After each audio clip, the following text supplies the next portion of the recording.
바람리본TV입니다. 다 큰 자녀 싸가지 코칭, 왕이 된 자녀 싸가지 코칭을 다루고 있는 부분이죠.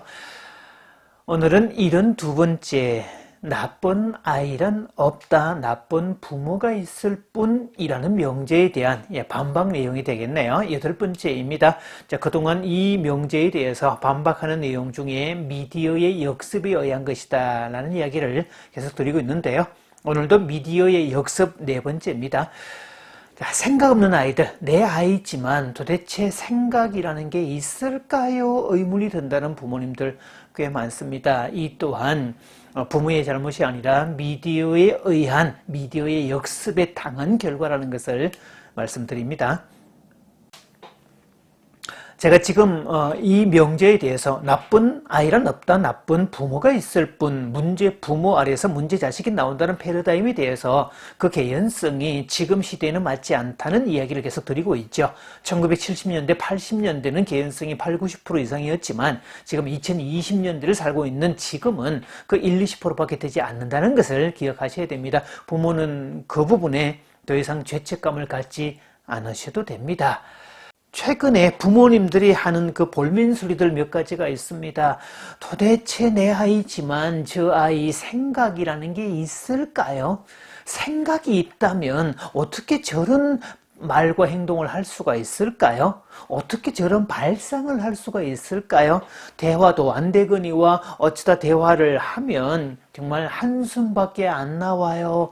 이렇게 말하는 부모들, 정말 이렇게 볼멘소리 하는 부모들이 생각보다 많습니다. 도대체 왜 그럴까? 1차적으로 이게 부모의 잘못일까? 아닙니다. 그거 부모만의 잘못이다 이렇게 말할 수는 없다는 거죠. 오히려 부모가 아니라 과도한 미디어가 주범이라고 보셔도 무방합니다. 미디어 때문에 의한 결과다. 왜냐하면 이 과도한 미디어와의 접촉은 말 그대로 빈 깡통을 만들고 물 없는 연못을 만들죠. 생각이라는 것을 하지 못하는 존재로 만든다는 겁니다. 자, 물 없는 연못이라고 이렇게 비유를 했는데요. 물 없는 연못은 활용할 수가 없습니다. 저수도 못하겠고 양어도 못하겠고 뭐 농사 그 땅을 가지고 농사를 할 수도 없고 뭐 어떻게 할 수 없는 말라 비틀어진 그냥 물이 바닥인 정도가 아니라 거북이 등껍질처럼 정말 갈라진 상태의 그런 연못이라면 쓸 수 있는 용도가 아무것도 없습니다. 그래서 그 연못의 물이라는 개념은 아이가 학교 공부, 기본적인 학업을 통해서 채우는 물의 양, 그리고 집안일과 같은 소소한 일들 또는 이 예체능 관련된 재능과 또 다양한 경험들 이런 것들을 통칭해서 연못의 물이라고 얘기할 수가 있죠. 심지어는 비행의 일부 또는 좀 이렇게 탈선을 하거나 기타 등등 속을 썩이는 그런 일들조차도 연못의 물에 해당될 수 있다는 거죠. 왜냐하면 연못에 물이 채워지는 과정에서 지하수나 혹은 뭐 빗물이나 개울물이나 이렇게 어떤 그런 물만 들어온 게 아니라 논물도 흘러 들어오고 때로는 축사에서 똥물 같은 것도 짐승의 오물 같은 것도 들어오게 되는 일들이 있지요. 어쨌든 그렇게 해서 연못에 물이 이제 차는 과정이 되는 건데 사실 연못에 물을 채운다는 개념 사실 아이들이 성인이 되기 이전까지는 말 그대로 인생 준비 기간이다. 각자 연못의 크기를 선정을 하고 그 연못의 크기에 맞도록 물을 적절하게 채우는 과정을 얘기를 하지요. 자, 사람마다 타고난 재능이나 타고난 그 무엇이 다르기 때문에 연못의 크기는 좀 다를 수 있습니다. 흔히 연못이라는 개념도 쓰지 않는 조그마한 웅덩이 같은 것을 둔벙이라는 표현을 쓰기도 하지요. 둔벙이라는 작은 연못도 있고 뭐 혹은 그냥 보통 연못이라고 얘기하는 그런 정도도 있고 좀 더 커지면 저수지가 되고 그것도 아주 커지면 호수라고 이렇게 이름을 붙이기도 합니다. 어쨌든 같은 개념인데 물을 가둬두고 모아두는 그런 곳으로서는 맞는 이야기인데 크기에 따라서 용도는 다르다는 거죠. 자, 그 무엇이 되었든 그 내용물은 반드시 차 있어야 된다. 어떤 크기가 되었든 연못의 물은, 저수지의 물은, 호수의 물은 반드시 차 있어야 된다는 거죠. 대략 한 7, 80%는 차 있어야 되지 않을까요? 그 물이 10% 미만이거나 완전 바닥이라면 어떨까요, 여러분? 일단 연못에 물이 차면 그 물이 어떤 종류의 물이든 일단 7, 80%로 물이 차 있는 상태가 되면 그 연못은 하나의 생태계가 만들어집니다. 일단 수생 식물들이 자라기 시작을 하지요. 연못 주변에는요, 고말이라는 우리 순수 토종 풀들이 이렇게 자라기 시작을 하는데 이 정화 능력이 아주 뛰어나다 그러죠. 그 고마리가 성장함으로써 그 수질을 정화시키는, 또 수질이 정화가 되면 그 속에 생태계가 만들어지고 또 어류나 양서류 같은 작은 생태계가 만들어진다는 겁니다. 그래서 물이 찬 연못, 어쨌든 어떤 물이든 찬 연못은 어떤 형태로든 활용이 가능한데 물이 차지 않은 연못은 쓸 수가 없다는 거죠. 자, 마찬가지로 어떤 인생 준비 기간에 자신의 인생의 준비 기간, 물을 채우는 그 기간에 어느 정도 물을 채운 아이는, 또 물을 일찌감치 채워서 그것을 활용하기 시작한 아이는요, 싸가지도 있고 모든 재능도 있고 부모의 기쁨도 되고 본인 스스로도 자기 효능감으로 가득 찬 아이가 될 수 있다는 점입니다. 결국 생각 없는 아이들, 이것은 결국 마른 연못이다. 연못이기는 한데 그 속에 물이 하나도 없는 그런 상태하고 똑같다. 이것은 과도한 미디어의 사용으로 인한 결과다라고 얘기했습니다. 미디어에 빠져 있는 동안 과도한 미디어 사용으로 인해서 물을 채울 수 있는 기회를 아예 상실한 거죠. 그래서 이 물을 채운다는 개념은 제도화된 교육, 학교를 통해서 학업의 양도 있고 또 독서를 통해서 채우는 것도 있고 여러 가지 예체능 관련된 경험도 있고 또 온갖 집안일을 비롯한 소소한 일들, 또 다양한 경험들, 이런 것들을 통해서 연못에 물을 채우는 건데, 그래서 인생 준비 기간, 즉 학창 시절에 많은 경험을 한 아이들은 남들보다 훨씬 더 많은 물을 채웠기 때문에 그만큼 더 빨리 활용되고 인정받고 쓰임받는 그런 존재가 된다는 거죠. 또 당사자도 물이 가득 차 있는 상태이기 때문에 스스로도 만족할 수 있고 자존감도 높고 자기 효능감도 높고 또 대학 진학이나 어떤 진로적인 부분도 보장을 받는 그런 혜택이 있을 수 있습니다. 그 미디어 중에 가장 큰 원형 중에 하나가 게임이 아닐까요? 정말 그놈의 게임, 진짜 그놈의 게임. 진짜 심한 문제인데요.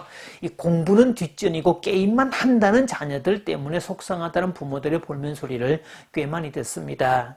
자, 학업을 이행을 하고 자기 기본적인 의무를 이행하고 난 이후에 주말 시간이나 혹은 과제나 이런 걸 끝내고 난 이후에 어떤 게임을 한다면야 취미의 차원이고 자기의 어떤 선호하는 기호식품처럼 자기가 좋아하는 그 무엇을 하는 것이고, 스트레스 해소 차원에서야 얼마든지 권장도 할 수 있고 허락을 해줄 수 있지만, 학업도 안 하고 집안일도 안 하고 아무것도 안 하면서 연못에 물은 채우지 않으면서 게임만 하겠다, 이것은 좀 문제가 될 수 있다는 거죠. 결국 그렇게 함으로 인해서 물을 채울 시기에 게임만 하느라고 물을 채우지 않으면 정작 쓰임받을 시기가 됐을 때 쓸 수 없는 그 세상이 되었다는 겁니다. 그래서 세상이라는 벽은 점점 더 높아졌고 어떤 기회는 더 많이 좁아졌는데 준비된 게 없는 사람은 아무짝에도 쓰임받을 수 없다는 게 문제죠. 그런 면에서 보면 최근 히키코모리, 은둔형 외톨이라고 그러죠. 우리나라 청년 세대 10명 중에 1명은 히키코모리다, 은둔형 외톨이다, 세상에 나가지 않고 집안에만 틀어박혀 있다. 그래서 이 문제에는 외부의 문제, 사회의 문제가 있을 수 있다. 물론 당연한 이야기죠. 맞는 이야기죠. 자, 그런 거지만 또 한 가지 우리가 짚을 것은 그 아이 내면의 문제, 개인의 문제도 살펴보아야 된다는 겁니다. 그런 점에서 보면 그 아이, 세상으로 나가지 못하는 그 아이는 물이 차지 않은 상태, 쓰임 받을 수 없는 상태, 쓰고 싶어도 쓸 수 있는 게 아무것도 없는 상태가 되었기 때문에 뭘 할 수가 없다는 거죠. 그러니까 안 하는 게 아니라 못 하는 거죠. 당사자는 안 한다고 말을 할지 모르지만 정작 뚜껑을 열어보면 못 하는 대상이라는 겁니다. 결국 그래서 성인이 되어서 세상으로 나가야 되는데 세상이라는 무대로 나가지 못하는, 금방 제가 무대라는 표현을 썼잖아요. 무대는 재능을 보이는, 퍼포먼스를 보이는 장소인데 뭔가 보여줄 만한 특별한 그 무엇이 없을 때 그 무대는 나한테 효용적인 것이 아니죠. 세상이라는 무대인데 내가 유능하고 내가 뭔가 능력이 탁월할 때, 특출한 그 무엇을 가졌을 때는 세상이라는 무대가 도리어 기다려지고 그 무대에 섰을 때 사람들이 찬사도 받을 수 있고 무대에 섰을 때 더 큰 행복감을 누릴 수 있지만 보여줄 게 아무것도 없는 사람은 그 무대 자체가 나하고 아무 상관도 없거니와 도리어 혐오스러운 대상이 될 수 있다는 겁니다. 이렇게 자신의 무능을 깨닫고 그래서 자신의 무능이 어디에서 왔을까? 자기가 미디어에 너무 이렇게 올인하느라고 정작 연못에 물을 채우지 못했다. 이걸 깨닫는다면야 다행이겠지만 깨닫지 못하고 그 원인을 외부로 돌리고 세상을 탓하고 부모를 탓하고 원망만 하고 그래서 죽어버리겠거나 죽여버리겠거나 이렇게만 나온다면 그건 좀 문제가 될 수 있죠. 자, 깨닫는다면 다행이겠지만 문제는 자, 그것을 깨달을 만한 통찰력이 있을까? 반추의 능력이 있을까? 자신을 돌아볼 수 있는 능력이 있을까라는 게 문제겠죠. 자, 그래서 부모는 계속 질문을 던지고 빠져야 되고 계속 생각하게 만드셔야 되고 결국 그 아이가 연못에 물을 채우지 않아서 쓰임받지 못하는 게 문제라는 것을 스스로 일깨우고 그때부터라도 스스로 연못에 물을 채우는 그런 작업들을 할 수 있도록 그렇게 만들어야 되겠죠.